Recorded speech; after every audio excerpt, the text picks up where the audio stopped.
is all about learning how to operate with a lead. You know, it's easy to be the little guy on the bottom. And you want to fight like mad to keep working your way up.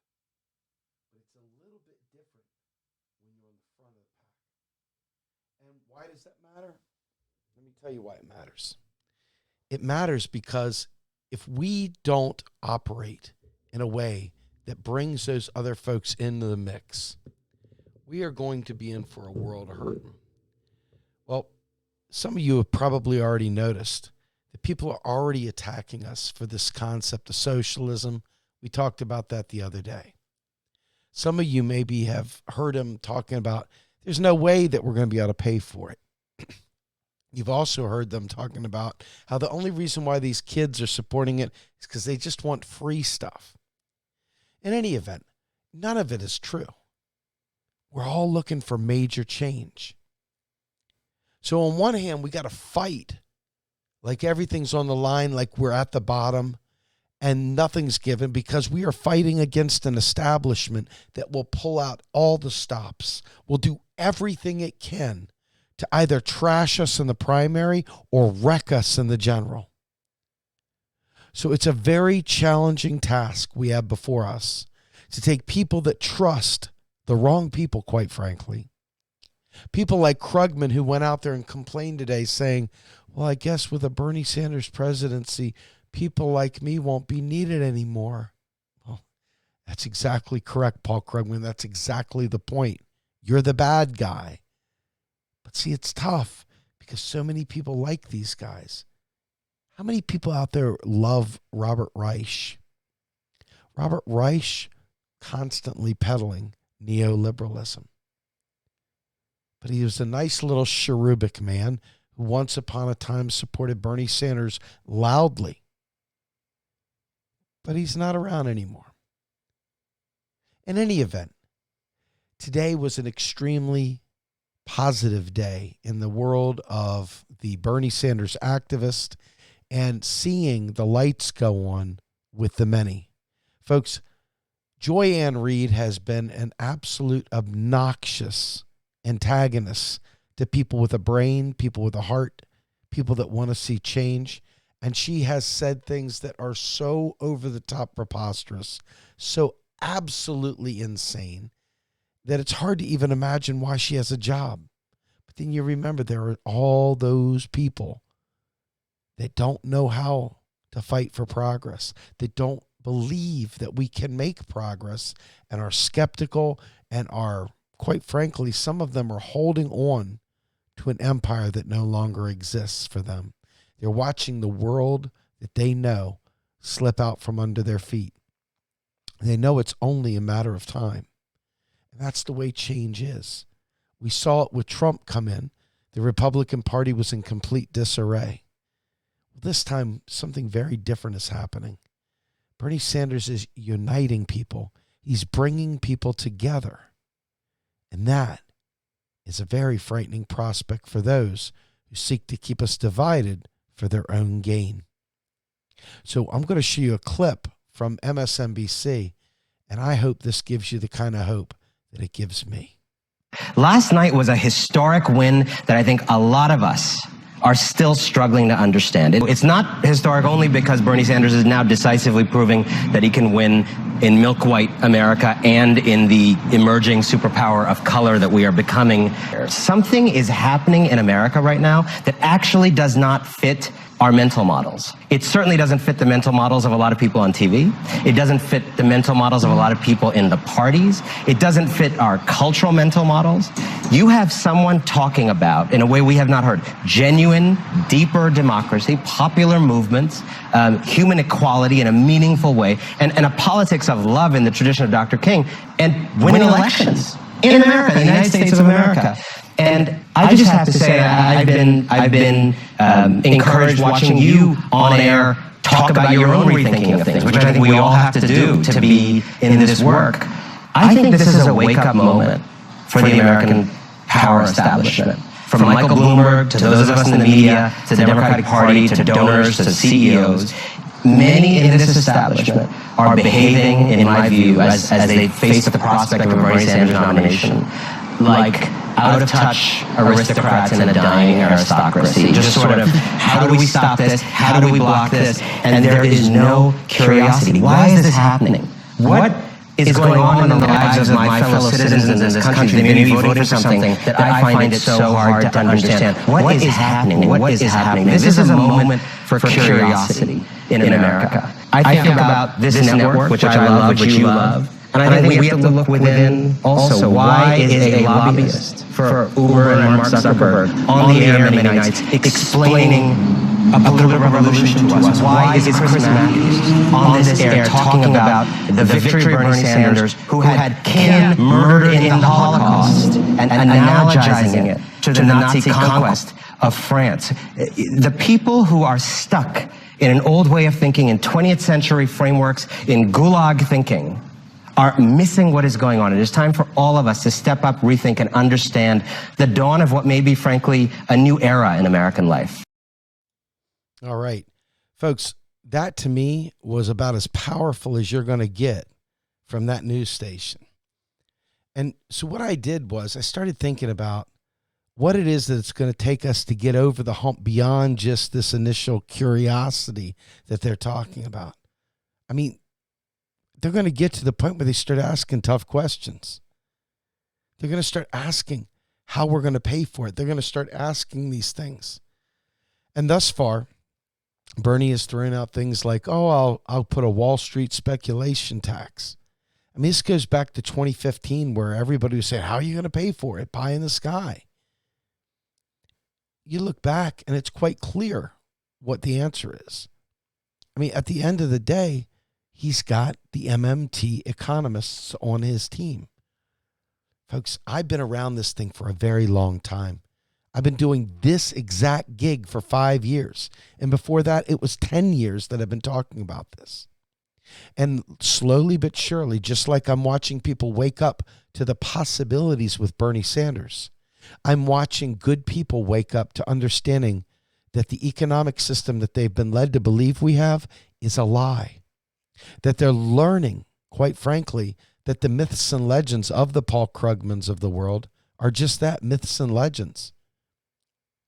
And, you know, I started trying to talk to people a while ago. I used to go out there with an army of people to try and flood alternative media, flood mainstream media, and flood anyone, and punch hard to get them to pay attention to modern monetary theory. And they wouldn't do it.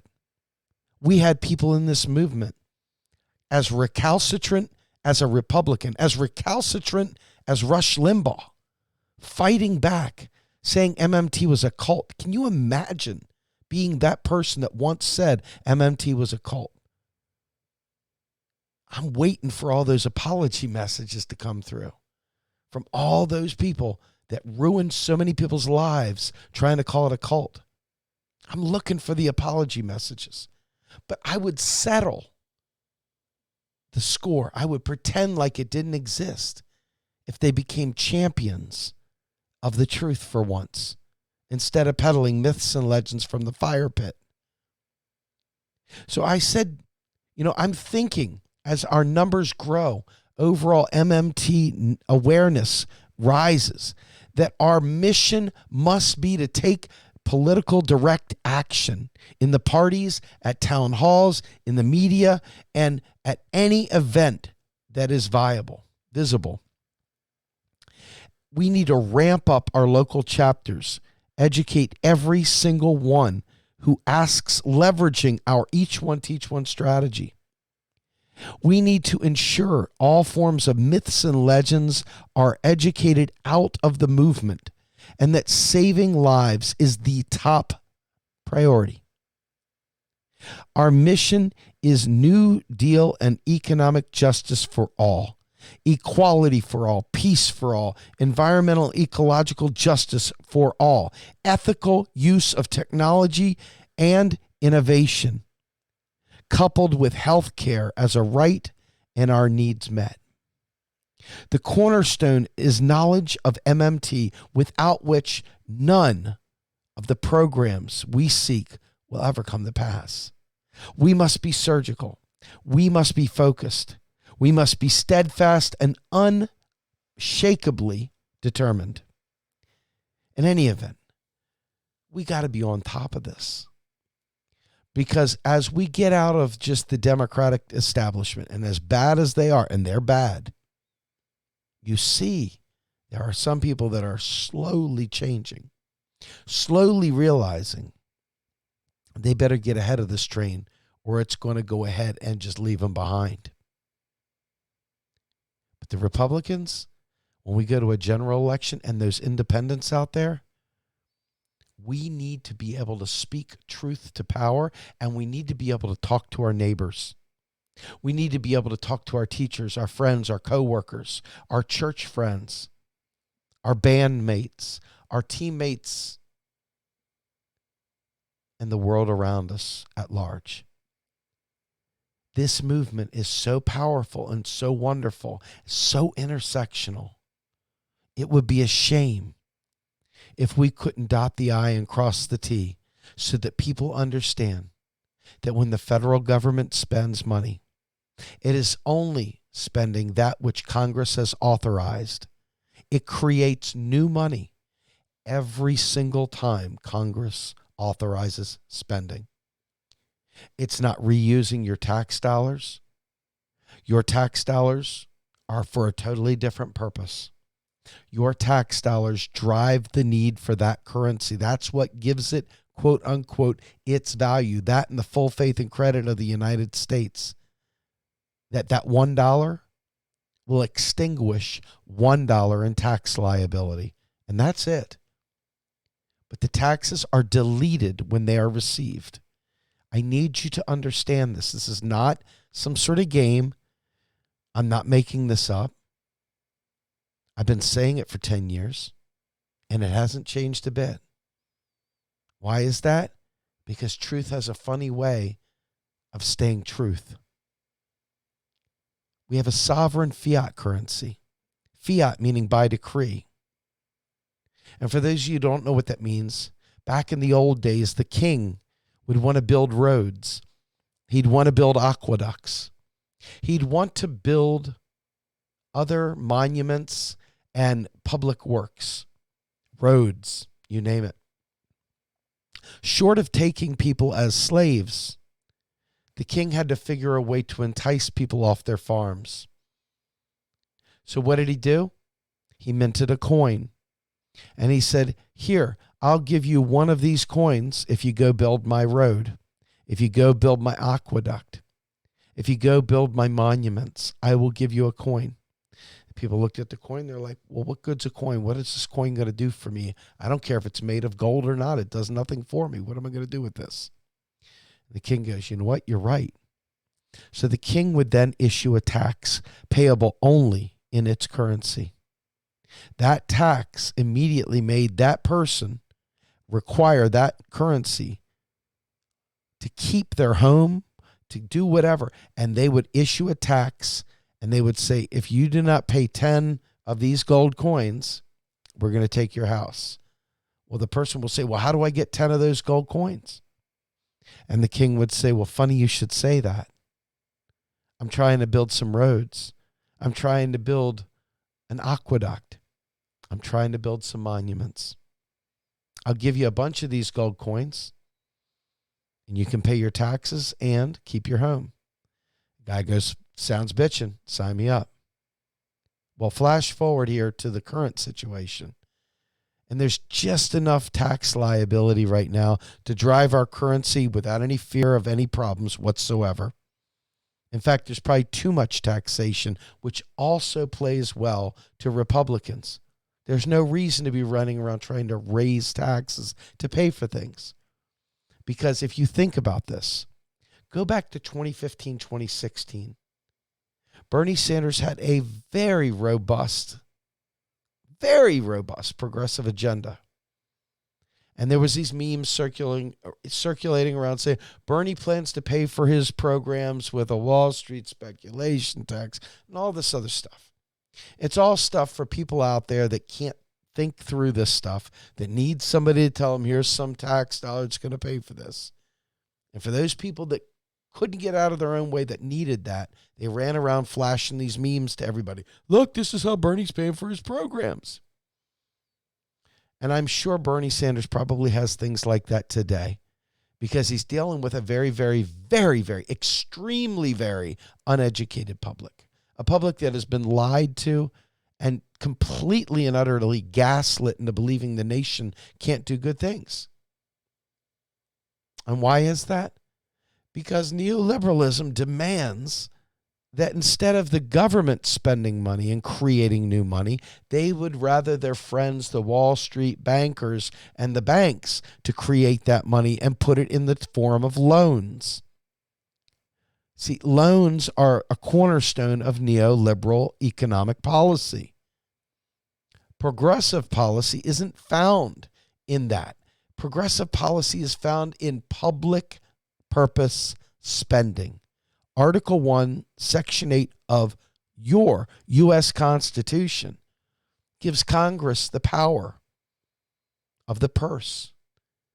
And every time Congress authorizes spending, new money is keystroked into the Fed's accounts for the Treasury, and the Treasury then spends them. Please don't allow anyone, folks, anyone, not even your friends, to tell you stupid stories about the Federal Reserve. The Fed is run like the Fed is run because neoliberals have been elected and they appoint the Federal Reserve Board of Governors and those people that are there. And they enact, fancy this, freaking neoliberal policies. What do you think a Bernie Sanders presidency might do to the people appointed to the Federal Reserve? I wonder. Actually, I don't wonder. Because I know Bernie's economic team. And if you had been paying attention, you could know them too. Led by none other than Dr. Stephanie Kelton. She's been with him since he was in the Senate Budget Committee. She was the chief of the Democrats, chief economist for the Senate Budget Committee for the Democrats. Then when Bernie ran for president the first time, she became his economic advisor. Then, when he started Sanders Institute, she became a senior fellow. Then, when he ran for president, now she became his economic advisor yet again. There are too many, folks, way too many burners out there that don't know this. And I don't know why that is. But we have to change it. Because we're front runners now. And we've got to have an answer for all the questions. And when you know that the government can never go broke, you don't ask anymore, how are we going to pay for it? Because the government always, they always, when they spend on the military, they're printing money. So when the people say that stuff, they're economically illiterate. You got to bear with them. You got to teach them. You got to walk them through it. Every single time the government spends, the federal government that is spends, it's new money creation. And every single time it collects a federal tax, it is money deletion. The birth of a dollar is congressional spending. The death of a dollar is the tax. Your tax dollars don't pay for anything. Please stop saying that they do. It's counterproductive to the entirety of Bernie Sanders' entire platform. So, as we go through this, it is vital to know why you're fighting for what you're fighting for. And you need to know how to defend it. We're front runners now, and change is coming. And it's up to you and I, or not me, us, to be able to explain to people that are skeptical of Bernie Sanders, how the hell is he going to pay for all these crazy pie-in-the-sky programs? And if you can't answer that question, people are going to start saying, we're not ready for a Bernie Sanders presidency. And if that happens, that's a damn shame, isn't it? That's a damn shame. Because we have the answer right in front of us. Do not let the end the Fed people. For the love of God, don't let the libertarian strain of people infect you. The Fed acts neoliberal because neoliberals have been appointed. When a Bernie Sanders presidency comes through, that will change. Oh, yes. Substantive change from the top down and the bottom up. And it's with that I have hope today. Because for as long as I've been doing it, I'm finally starting to get people bringing it back to me. I'm tagged all the time on Twitter. I'm tagged in my inbox. People are waking up. And it means that we're ready. We're ready to fight for the bold program Sanders is running on right now today. And that, my friends, is how the 99% wins. I'm Steve Grumbine with Real Progress in Action, hoping you find it within you to fight and learn and be able to answer the questions, because they're going to come. The question is, will you be ready? Have a great night, everybody. I'm out.